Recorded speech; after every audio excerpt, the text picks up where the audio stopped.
Today, I've got 5 real stories. From a haunted gym, a cursed apartment building, a masked intruder, a predator in a park, and a beach that's known for swallowing souls. These stories come from different parts of the world, but they all have one thing in common. Something was watching. Turn your lights off, and let's begin. Story 1. The gym TV that turned itself on. Our first story takes place in a fitness center on the 15th floor of SM Strata in the Philippines, a place where mornings usually feel calm, quiet, and predictable. The coach who told this story had opened the gym hundreds of times before, always following the same routine. Unlock the door, turn on the lights, check the equipment, and set up for the first wave of clients. But on this morning, something felt off the moment he stepped inside. The gym was completely dark, except for one thing: a faint glow in the far corner. The smart TV, mounted high on the wall, was already on, playing nothing, just a blank screen with a white light humming softly, like it had been waiting for him. The coach frowned. The previous trainer, who had closed the night before, was extremely strict about turning everything off. Lights, AC, TV, speakers, everything. So he immediately texted him, "Bro, did you leave the TV on?" The reply came fast. "No, I turned it off myself, even unplugged the speakers." Confused, the coach called security and asked them to check the CCTV. A few minutes later, one of the guards came back, looking uneasy. "Sir, the TV turned on by itself. No movement in the room, no remote touched, no timer, no power surge, just the empty gym and a screen that awakened on its own." Trying to shake it off, the coach proceeded through his routine and eventually went to take a shower after his workout. The gym's bathroom had always been a little eerie.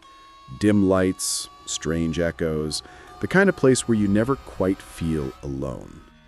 As he rinsed off, he heard something unusual, a low, rumbling sound. He turned the water off and listened. That's when he heard the voice. Deep, harsh, almost animalistic, calling his name slowly, clearly. "Christian." He froze, heart slamming against his ribs. It wasn't an echo. It wasn't a person. There was no one else on the floor. When he finally stepped out, shaken, one of his regular clients arrived early. The coach mentioned what happened, lightly, trying to joke about it, but the client didn't laugh. Instead, she got pale. "You don't know?" she asked quietly. "A woman died on this floor years ago. People say her spirit still walks around. Sometimes she calls out to people, especially the ones working alone." Suddenly, all the stories he'd brushed off came flooding back, weights shifting with no one near them, doors opening on their own, mirrors fogging as if someone breathed on them. Footsteps when the gym was empty. And that morning, for the first time, it called his name. If that story made you uneasy, then brace yourself, because the next one isn't just about a haunting. It's about an entire apartment full of people, or something pretending to be people, waiting for someone to notice them. Story 2. The Invitation. Another person rented an apartment that always felt wrong. Neighbors ignored him. The hallways were silent. One day, he peeked into a slightly open door and saw people eating around a long table in total darkness. No lights, no talking, just the sound of dishes. Later that night, a crowd waited for him outside the elevator. Pale faces, blank stares, angry eyes. One leaned close and whispered, "Invite us." Days later, police broke into that same apartment. Rotten food, Clothes laid out like the people inside had simply vanished, and words painted on the wall. "Thank you for inviting us." No bodies, no answers. Story 3. The Man with the Gun. It was close to midnight when a teenage girl heard the first knock. Soft at first, almost hesitant, the kind of sound you'd think was just the wind or a neighbor closing their door. But it kept happening, slow, rhythmic, too controlled to be accidental. Her brothers were already uneasy. Their stepdad was in his room, half asleep, unaware. Something about the knocking chilled her in a way she'd never felt before, a quiet instinct warning her this wasn't normal. So she climbed onto a chair, slowly, quietly, and pressed her eye to the peephole. What she saw stopped her breath.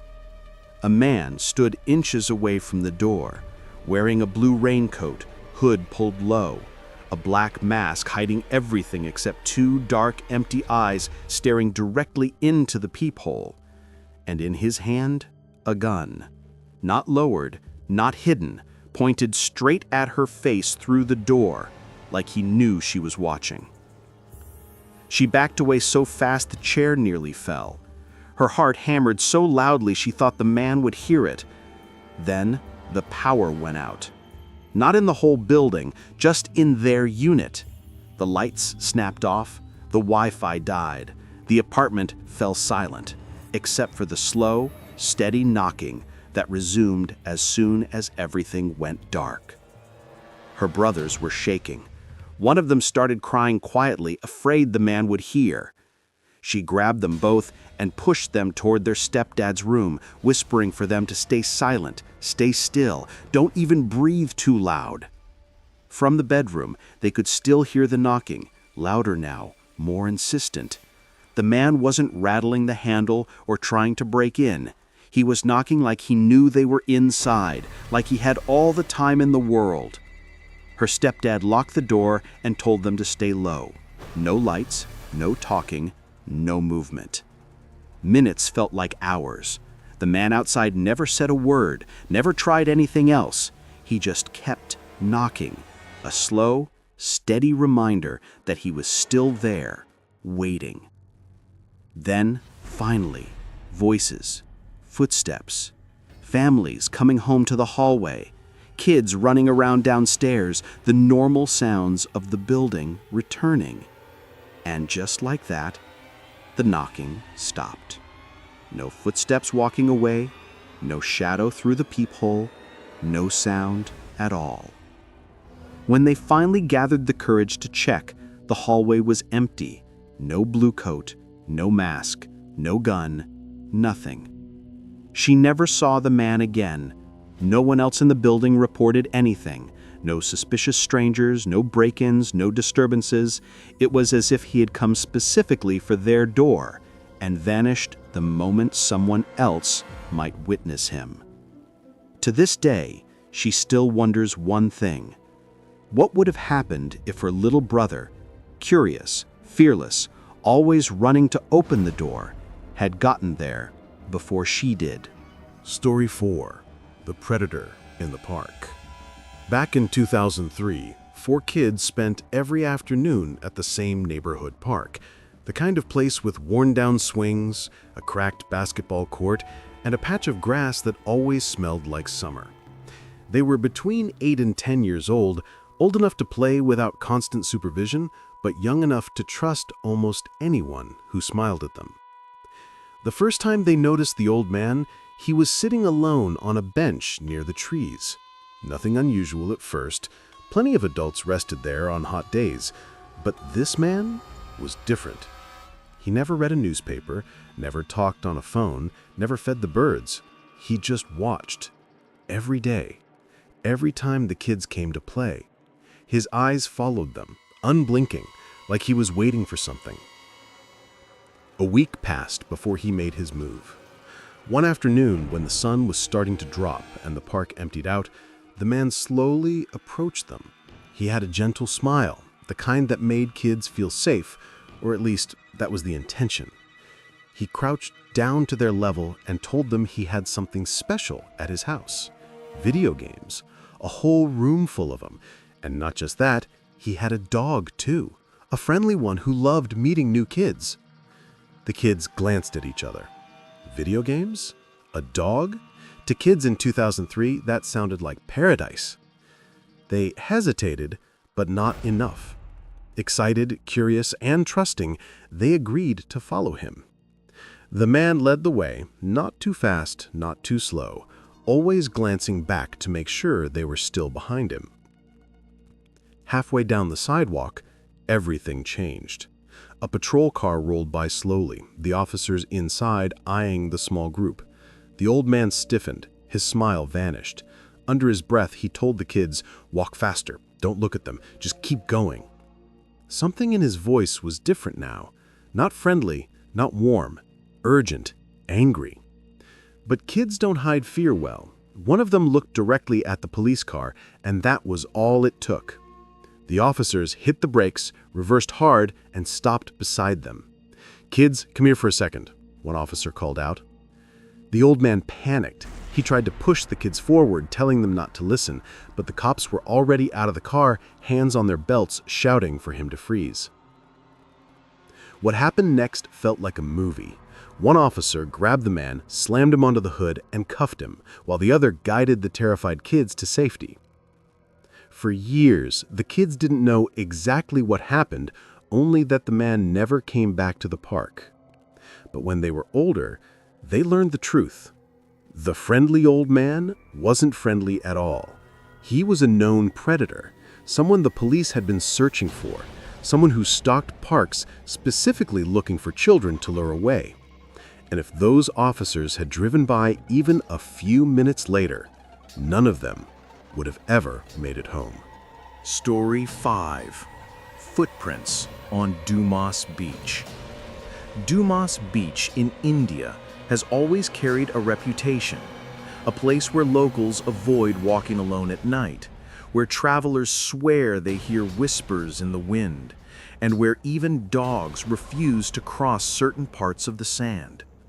It was once a burial ground, and people say spirits still wander the shoreline, trapped between the ocean and the afterlife.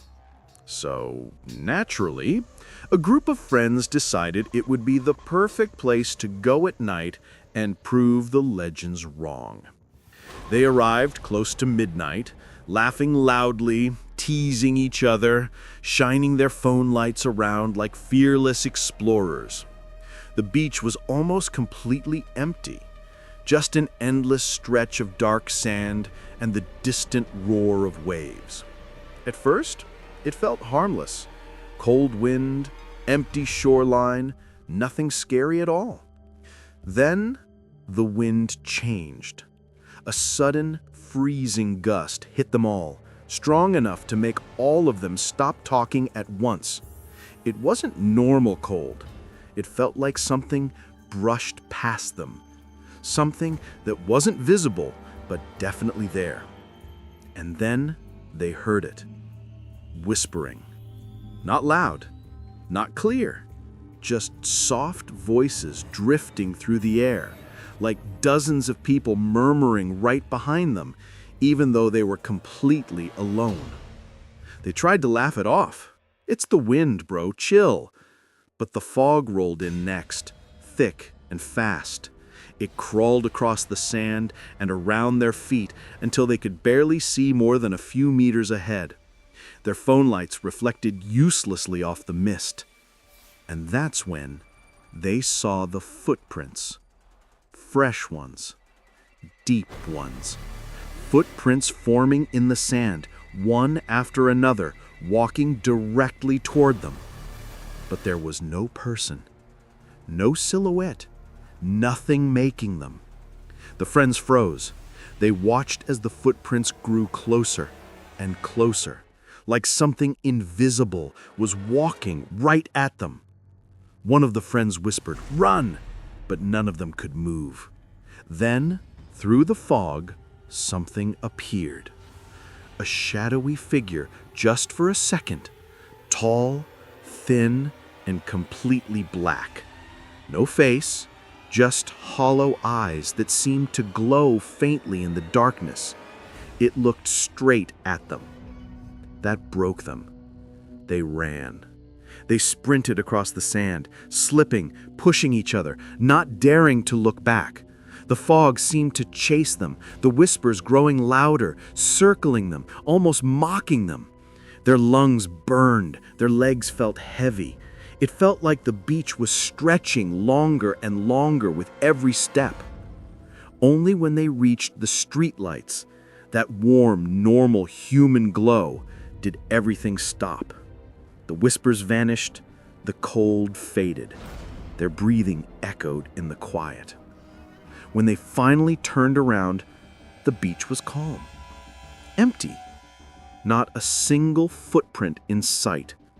The fog was gone, as if it had never existed. The beach looked peaceful, like it was pretending nothing happened. But the friends knew what they saw. And to this day, none of them ever returned to Dumas Beach after dark. These were 5 real stories from people around the world. Which one hit you the hardest? Tell me in the comments. And if you've got your own story, send it in. Stay safe, because sometimes the scariest things are the ones we don't see.